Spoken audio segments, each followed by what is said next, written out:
যুবক যখন সেজদায় যায়, যুবক তো জানে না, ও তো জানে আমার চলায় জমিন কাঁপে, ও তো জানে যে আমার চলায় এলাকা কাঁপে।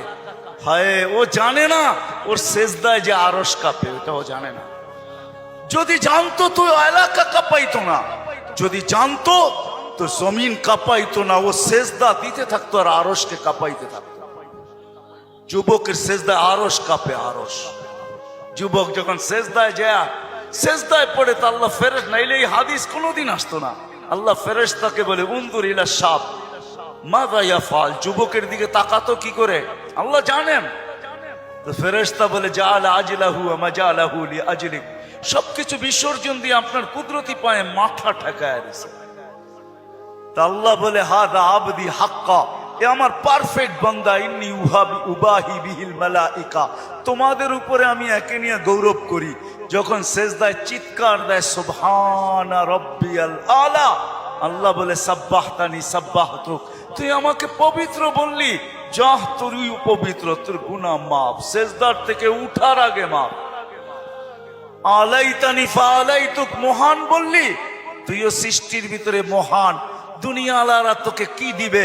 কিয়ামতের দিন আমি তোকে আরশের নিচে সুপার ডিলাক্স গ্যালারিতে বসাবো। গ্যালারিতে, সুপার ডিলাক্স গ্যালারি বোঝেন? 7 জনের ভিতরে একজন ওই যুবক যে যৌবন আল্লাহর সাথে বিনিময় করে। আল্লাহ বলে তাকে আমি আরশের নিচে গ্যালারিতে বসাবো। সাবআতুন ইয়াদিল্লুহুমুল্লাহু তাহতা দিল্লি। দুনিয়াওয়ালারা তোকে কি দিবে? দুনিয়াওয়ালারা অতক্ষণ দিবে যতক্ষণ স্বার্থ আছে। হইতে পারে স্বার্থ শেষ তো তোমার এতিম বাচ্চা, তোমার দুধের শিশুকেও এতিম করতে দুনিয়াওয়ালারা দ্বিধা করবে না, দ্বিধা করবে না। তোমার নববধূকে বিধবা বানাইতে দুনিয়াওয়ালারা দ্বিধা করবে না।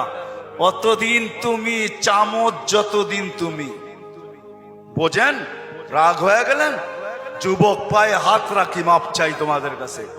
অতদিন তুমি দুনিয়াওয়ালাদের কাছে দাম পাবে যতদিন তুমি চামচ হবে, চামচ। আল্লাহ বলে আমার কাছে দাম ভিন্ন, সত্য এটি। এই জন্য আসেন আজকের মজলিস থেকে ওয়াদা করে উঠি যে আজকের থেকে ভাববো যে আমি যে কোনো মুহূর্তে যেতে পারি। আমি বাবাইতে চাই, এই জন্য আমার কাছে পিছনে একটা প্রমাণ আছে। এই উম্মত যদি ভাবতে ভাবতে কোনো দিক দিশা না দেখে, আর যদি মাথায় হাত উঠায়া দিয়া চিৎকার দেয় আল্লাহ, কোনো দিকেই তো দেখি না, নিজেকে কি ধ্বংস করে ফেললাম? এটা মুখ দিয়া উচ্চারণ করতে দেরি, আল্লাহ ঘোষণা দিতে দেরি করেন না। ফালাম্মা তায়াক্কানতা বিল বাওয়ার ওয়া যানানতা আন্নাকা মিন আহলিন নার মানাহতু ইলাইকা রিদওয়ানি ওয়াল্লাইতু ইলাইকা গুফরানি ওয়া কুলতু লাকা লা তাহসান গফারতু লাকা যুনুবা ওয়াল আওসার ওয়া লিআজলিকা সাম্মাইতু নাফসিয়াল আজিজুল গফফার। আল্লাহ বলে তুই চিৎকার দিতে দেরি, আমি রেজার চাদর দিয়ে তোকে ডাকতে দেরি করি না, মাগফিরাতে ডুবাইতে দেরি করি না। তুই অনুভব করিস না, তোর পিঠে হাত রাখা আমি বলতে থাকি চিন্তা করিস না, গুনাহ খাতা মাফ করে দিলাম, তোর জন্যই তো আমি আজিজুল গফফার। এই জন্য চিন্তা করাইতে চাইতেছি। আসেন আজকের থেকে একটু চিন্তা করি যে আমি প্রস্তুত কতটুকু, প্রস্তুতি কতটুকু। এটার জন্যই আল্লাহওয়ালাদের সোহবত লাগবে, এটার জন্যই হক্কানি আলেমদের স্পর্শ লাগবে। মেরে দোস্ত, চোখের পর্দা একদিন খোলা যাবে। যদিও আজকে আমরা নিশাগ্রস্ত, কোরআনই বলে ওয়াতারান নাসা সুকারা, আজকে সবাই আমরা নিশাগ্রস্তের মতো। যুবক যৌবনের নিশায়, নারী নারীত্বের নিশায়, পুরুষ পুরুষত্বের নিশায়, বাড়িওয়ালা বাড়ির নিশায়, দোকানওয়ালা দোকানের নিশায়, হাটওয়ালা হাটের নিশায়, ঘাটওয়ালা ঘাটের নিশায়, রোডওয়ালা রোডের নিশায়, অফিসওয়ালা অফিসের নিশায়, আদালতওয়ালা আদালতের নিশায়। প্রত্যেক ব্যক্তি কসম খোদার আমরা নিশাগ্রস্ত, যার কারণে অনুভব হয় না কিছু। ঘোর একদিন কাটবে, খোদার কসম কাটবে। মালাকুল মউত হাত রাখতে দেরি, নিশার ঘোর কাটতে দেরি হবে না। নিশার ঘোর কেটে যাবে, আমাদের নিশার ঘোর কেটে যাবে। কবি শুধু শুধু বলে নাই ফাসাউফা তারা ইদান কাশাফাল গুবারু আফারসুন তাহতা রিজলিকা আম হিমার। কোরআনও এক জায়গায় বলতেছে তুমি অতি সত্বর দেখবে, অতি সত্বর তুমি দেখবে, বেশি দূরে না। তারাউনাহু বাঈদা ওয়া নারাহু কারিবা। আল্লাহ বলে ভাবতেছো তুমি অনেক দূরে, না না, আমরা দেখতেছি তোমার নাকের ডগায় চলে আসছে, তোমার দুয়ারে চলে আসছে।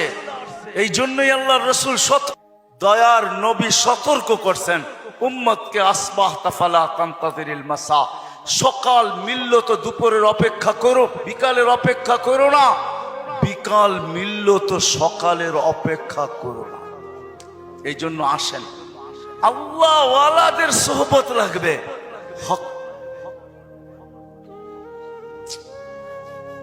আল্লাহ ওয়ালাদের সোহবত লাগবে, হক্কানি ওয়ালাদের সোহবত লাগবে।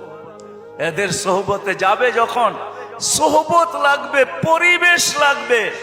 ওই পরিবেশে যখন যাবেন, ওই সোহবতে যখন যাবেন, ওই জায়গায় যখন যাবেন, তখন পর্দা আস্তে আস্তে সরতে থাকবে। সূর্য যেমন উঠতে থাকে তো ঘন কুয়াশাও আস্তে আস্তে সরতে থাকে। এক সময় সবকিছু ক্লিয়ার হয়। হক্কানি ওয়ালাদের, আল্লাহ ওয়ালাদের সোহবতে যখন যাবেন, তখনই নিশা কাটতে থাকবে। ঘরে যখন আলোচনা হইতে থাকবে, নারী পুরুষ যখন আলোচনা করবে, তখন আস্তে আস্তে কুয়াশা কাটতে থাকবে। এই জন্য সবার কাছে দরখাস্ত, আসেন আসেন। লম্বা করার সুযোগও আমার কাছে নাই, কারণ আমি অসুস্থ, আমার চোখ উঠছে, তা নিয়েও আমি আসছি, কিন্তু ওয়াদা দিছি এই জন্য চলে আসছি। আমি আসছি গত 9 তারিখে, 1 মাস টানা সফর করার পরে আমেরিকা থেকে আসছি। আসার পরের দিন থেকে অসুস্থ, আর প্রতিদিনই প্রোগ্রামে যেতে হয়, কেননা ওয়াদা। এরা কি জবাব দিবে মানুষের সামনে? ইজ্জত বেজ্জতির প্রশ্ন বিদায় চলে আসছি, বিদায় শেষ জায়গা আমি চলে আসছি। আসেন ভাবি, ভাববেন তো? হ্যাঁ, পাক্কা ওয়াদা করতেছেন? হ্যাঁ, আরে চিন্তা করেন, ওই উম্মত কেন চিন্তা করবে না যার চিন্তায় 60-70 বছরের ইবাদত রাখা আছে? লা তাফাক্কুরু সাআতিন খায়রুম মিন ইবাদাতি 60 আও 70 সানা। ওই উম্মতের চিন্তার কোনো প্রয়োজন ছিল না।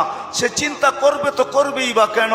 তার চিন্তার ভিতরে কোনো পোয়েট ছিল না, ওজন ছিল না, কোনো বিনিময় ছিল না। এই উম্মত চিন্তা করবে না তো করবে না কেন? যার প্রত্যেক চিন্তার মুহূর্তের বিনিময় 60-70 বছরের ইবাদত দেওয়ার জন্য আল্লাহ প্রস্তুত। নাইলে এই হাদিস আমাদের দুয়ার পর্যন্ত আসতো তো আসতো কেন? একটু বিবেক দিয়া ভাবেন না? আল্লাহ বিবেক দিছে, ভাবেন, ভাববেন না কেন? ভাবেন, আপনি ভাবেন, ভাবনার দ্বারা কি হবে? একটু আগেই তো আমি হাদিস শুনাইলাম, এই উম্মতের ভাবনারও ওজন আছে। এই উম্মত ভাবতে দেরি, আল্লাহর রহমত উম্মতের দিকে ছুটে আসতে দেরি করে না। এই জন্য ভাববো, হক্কানি আলেম আর আল্লাহ ওয়ালাদের সোহবতে যাব। যাবেন তো? হ্যাঁ, যাবেন? হ্যাঁ, কমসে কম নামান, কমসে কম নিজের নামটা লেখায় রাখেন, কাজে দিবে। জানি না কথাটা কতটুকু সত্য কতটুকু মিথ্যা, কিন্তু ছোটবেলার থেকে ছুঁইনা আসতেছি, এই জন্যই বলতেছি। আবার দেখতেছি যে কথাটা আসলেও সত্য। ইউসুফ আলাইহিস সালামকে যখন বুড়ি কিনতে যান, তো সবাই বলছে বুড়ি তুমি কিনবে তো কিনবে কি কইরা? টেন্ডার তো সবার আগে শো কইরা বসে আছে মিশরের বাদশাহ। এর টেন্ডারের উপরে যাবে তো যাবে কে? সবচেয়ে বড় বুলি সে লাগায় বসে আছে, তুমি কিনবে তো কিনবে কি কইরা?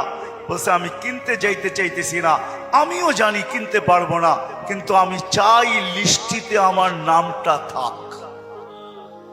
কিয়ামতের দিন যদি লিস্টি খোলা হয় যে ইউসুফের ক্রেতা কে কে ছিল, আমার নামটাও যেন আসে।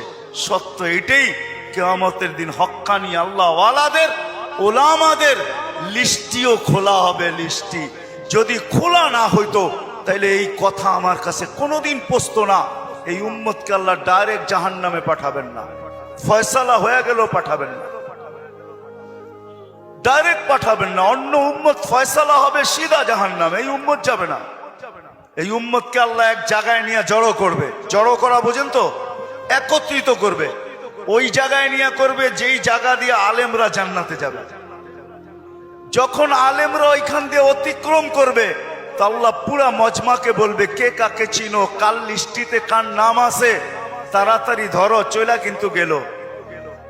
তো যায়া ধরবে, হযরত আপনার লিস্টিতে তো আমার নাম আছে, আপনাকে তো আমি চিনি, মহব্বত ছিল, ভালোবাসা ছিল, আসা যাওয়া ছিল, উঠা বসা ছিল, চলাফেরা ছিল, খাওয়া লওয়া ছিল, আর শুনেও আসতেছি আপনারা সুপারিশের অধিকার পাইছেন, আল্লাহ আপনাদের সুপারিশ কবুল করবে, আমাদের ফয়সালা জাহান্নাম হয়ে গেছে, একটু যদি হাত উঠায়া দিতেন হয়তো নিষ্কৃতি পাওয়া যেতাম। তো আলেমরা দেখবে যে ঠিক কিনা তার কথা, ওইখানে আল্লাহ প্রমাণিত করবে প্রজেক্টরের ভিতরে, দেখতে সে যা বলবে ওটা সত্যায়িত হইতে থাকবে। তারপরে আলেমরা সম্মিলিতভাবে আল্লাহকে বলবে, আল্লাহ আমরা জান্নাতে যাব না। তা আল্লাহ বলবে, কেন যাবে না? এরা সবই তো আমগো লিস্টির মানুষ, সবই তো পরিচিত, এরা দুযোগে চলে যাবে আর আমরা জান্নাতে চলে যাব। রাসূলুল্লাহ সাল্লাল্লাহু আলাইহি ওয়াসাল্লামকে মুখ দেখাবো তো দেখাবো কি? যাব না। বলছে কেন, কখন যাবে? এদেরকে দিলে যাব। তা আল্লাহর রহমত জোশ আসবে, আল্লাহ বলবে যে যাকে চিনো নিয়ে চলে যাও, এটার নামই সুপারিশ। এই জন্য বলি কমসে কম নামটা রাখেন লেখা, জান সম্পর্ক জোড়েন আল্লাহওয়ালাদের কাছে, আর বলেন হুজুর আমার নামটা একটু লেখা রাখেন, যে আপনার সাথে আমার সম্পর্ক লেখা রাখেন। চড়বেন তো, নাইলে আমি এত লম্বা কথা বলতাম না। আর তিথি হইল আজকের থেকে কোনোদিন নামাজ ছাড়বো না, ওয়াদা কিন্তু পাক্কা। যেইখানে থাকি, যেই অবস্থায় থাকি, যেইখানেই থাকি ওইখানেই দাঁড়ায় যাবে। দুনিয়ার কিছু নামাজ আছে, এক নামাজে জান্নাত আছে। হ্যাঁ হ্যাঁ আছে, হুজুরকে জিজ্ঞেস করেন। পাহাড়ের চূড়ায় আজানের আওয়াজ গেছে, ওইখানেই দাঁড়ায় গেছে আল্লাহু আকবার। চূড়ার নামাজ তাকে জান্নাত দিবে, জান্নাত। হ্যাঁ, ক্ষেতের ভিতরে আছে, ক্ষেতের আইল বলেন আর লাইল বলেন আর যেটাই বলেন, ক্ষেতের ভিতরে আছে, আজানের আওয়াজ আসছে, ওইখানেই আতাইলের ভিতরে বলেন আর লাইলের ভিতরে বলেন আর আইলের ভিতরে বলেন, গামছা বিছাইছে আর আল্লাহু আকবার। মালিক তুই বড়, আমার ক্ষেত বড় না। অফিসে আছে, কাজ করতে করতে ছুটার রাস্তা নাই, চেয়ারের পাশেই দাঁড়ায় গেছে আল্লাহু আকবার। এই সমস্ত ক্ষেত্রগুলা জান্নাত ওয়াজিব করে দেয়, ওয়াজিব। আল্লাহ ফেরেশতাদেরকে দেখায় কত ব্যস্ত, দেখ, তারপরও আমার ডাক শুনতে দেরি, আল্লাহু আকবার বলতে দেরি করে নেয়। আল্লাহ কত বড়। আমি যদি বিজ্ঞান পড়াইতাম আপনাদেরকে, তাহলে পড়াইতাম আল্লাহ কত বড়। কার কুদরতি পায়ে রাখা, পাও রাখার অনুমতি, মাথা রাখার আপনাকে অনুমতি দিতেছে। আল্লাহু আকবার শুধু তর্জমা জানি, আল্লাহ মহান, কিন্তু সৌরজগৎ দিয়া জানি না। যদি সৌরজগৎ পড়াইতাম তাহলে আপনাদেরকে আমি দেখাইতাম কত বড় আল্লাহর কুদরতি পায়ে আপনি মাথা টেকাইতেছেন, কত বড় আল্লাহ। এটা সৌরজগৎ পড়া ছাড়া বুঝে আসবে না আল্লাহ কত বড়। সৃষ্টি পড়া ছাড়া বুঝে আসবে না আল্লাহ কত বড়। উর্দু জগৎ পড়া ছাড়া বুঝে আসবে না আল্লাহ কত বড়। তখন আল্লাহ বড় বলবেন, কিন্তু দিয়া বলবেন, কিন্তু দোকান। আল্লাহ বড় মানি, কিন্তু দোকান কার কাছে রেখা যাব, অফিস কার কাছে রেখা যাব, ক্ষেত খামার কার কাছে রেখা যাব, কিন্তু বলবেন। আর যদি আল্লাহকে চিনার মতো চিনেন, তাহলে ওই সাহাবীর মতো বলবেন, নামাজে ব্যথা, নামাজে প্রতিবন্ধক। পাখি বাগানের ভিতরে ফরফর করতেছে, নামাজের ধ্যান ছুটা গেছে। ঘন বাগান ছিল, খেজুরের বাগান, তো পাখি ফরফর করতে যায়, নামাজের থেকে ধ্যান ওইদিকে সরা গেছে। সালাম ফিরাইতে দেরি, বাগান সৎকা করতে দেরি করে না। সৎকা থাকবে না বাঁশ, বাজবে না বাঁশি, থাকবি না তুই, ফরফর হবে না, আমার নামাজের ধ্যানও নষ্ট হবে না। আমি তো আল্লাহু আকবারের সামনে। আল্লাহকে যদি চিনে তাহলে ওই আবু দাহদার মতো হয়। এক খেজুর গাছ, 600 খেজুর গাছের বাগান, এক খেজুর গাছের বিনিময় আল্লাহ রসুল ওয়াদা করছে এক সাহাবীর সাথে যে খেজুরের মালিক থেকে তোকে বাগান গাছ নিয়ে দিব, কিন্তু ও ছিল মুনাফেক। বলছে খেজুরের গাছ আমাকে দে, তোকে আমি জান্নাতে বাগান নিয়ে দিব। কইয়া রসুল আল্লাহ, আমার ছেলে সন্তান এই খেজুরের গাছের খেজুর খুব পছন্দ করে, এটা ছাড়া যা চাইতেন তাইলে দিতাম, এটা দিব না। আবু দাহদা পাশে দাঁড়ায়া শুনতেছিল, তো বলছে ইয়া রাসূল আল্লাহ, কানে কানে আমি নিয়া দিলে দিবেন? অবশ্যই দিব, কেননা উনি মুনাফিকের রব চিনতেন। তো যা বলছে খেজুর গাছ বেচবি? আল্লাহ রসুল রে দিলাম না, তোকে কি করে দেই? কতগুলা খেজুর গাছ হইলে দিবি না, এটা কতগুলা হইলে দিবি না? তো বলে খেজুরের সিজন চলতেছে, সব গাছে খেজুর ভরা। বলছে তোমার ওই 600 বাগানের 600 খেজুর গাছের বাগানটা আছে, ওইটা দিবা? তাহলে দিয়া দিব। ডান, দিয়া দিলাম। দে খেজুর গাছ। ডন কয়া ছুটা শুরু করছে, কেননা আবু উম্মুদ দাহদা খেজুর বাগানের ভিতরে বাচ্চা কাচ্চা নিয়ে খেজুর পাহারা দিতেছিল। নিজে খেজুরের বাগানও ঢোকে নাই, বাহির থেকে দাঁড়ায় চিৎকার দিতেছে, উম্মুদ দাহদা কি হয়েছে? কয় জলদি বাহির হ, খেজুর গাছ বেচা বিক্রি হয়ে গেছে। কয় কোথায়? আল্লাহর রসুলের সাথে জান্নাতের বাগানের বিনিময়। তো ছেলে সন্তান নিয়ে মহিলা স্লোগান দিতে দিতে বাহির হইতেছে, কি রবিহাল বাইয়া বা দাহদা, রবিহাল বাইয়া বা দাহদা, আবু দাহদা বড় লটারি জিতা গেছিস, তুই বড় লটারি জিতা গেছিস। বাহির হয়ে চলে আসছে, 600 খেজুর গাছ দিয়া দিছে। আল্লাহর রসুলকে বলছে ইয়া রাসূল আল্লাহ, খেজুর গাছ কিনা ফেলছি। কয় কি দিয়া কিনছিস? কয় 600 খেজুর গাছের বাগান দিয়া কিনা নিছি। আবু দাহদা, আল্লাহ তোকে এর চেয়ে 10 গুণ বড় বড় জান্নাত দিবে। আমি তোর খেজুরের বাগান দেখতেছি জান্নাতের ভিতরে। সত্য এটা, ওরা চিনছে আল্লাহু আকবার কি জিনিস, ওরা চিনছে লা ইলাহা ইল্লাল্লাহ কি জিনিস, মুহাম্মদুর রাসূলুল্লাহ কি জিনিস। এই জন্য ওয়াদা করেন আজকের থেকে নামাজ ছাড়বো, পাক্কা ওয়াদা। যুবকরা কি বলে? পাক্কা ওয়াদা। ইনশাআল্লাহ হুজুর দোয়া করবে, তারপরে এখান থেকে উঠা যাব, এর আগে কেউ যাব না। আমি আপনাকে চোখ খুলে দেখাইতে পারি, আমার চোখে চোখ উঠার কারণে কথা বললে অনেক জোর লাগে। আবার কালকেও প্রোগ্রাম আছে, ডেলি আছে। আসছি আমি 9 তারিখে, 1 মাস সফর করার পরে টানা আমাদের তাবলিগি সফর ছিল। 1 ঘন্টার জন্য এরকম কোনো সুযোগ ছিল না থামার। তারপরও চলে আসছি। উঠা চলে যাবেন? আল্লাহওয়ালা মানুষ, একটু আগেই তো আল্লাহওয়ালাদের সোহবত বলতেছিলাম। ইনশাআল্লাহ ওনার দোয়া শুইনা, দোয়া নিয়া তারপরে যাব। আল্লাহ আমাদের সবাইকে আমল করার তৌফিক দান করে।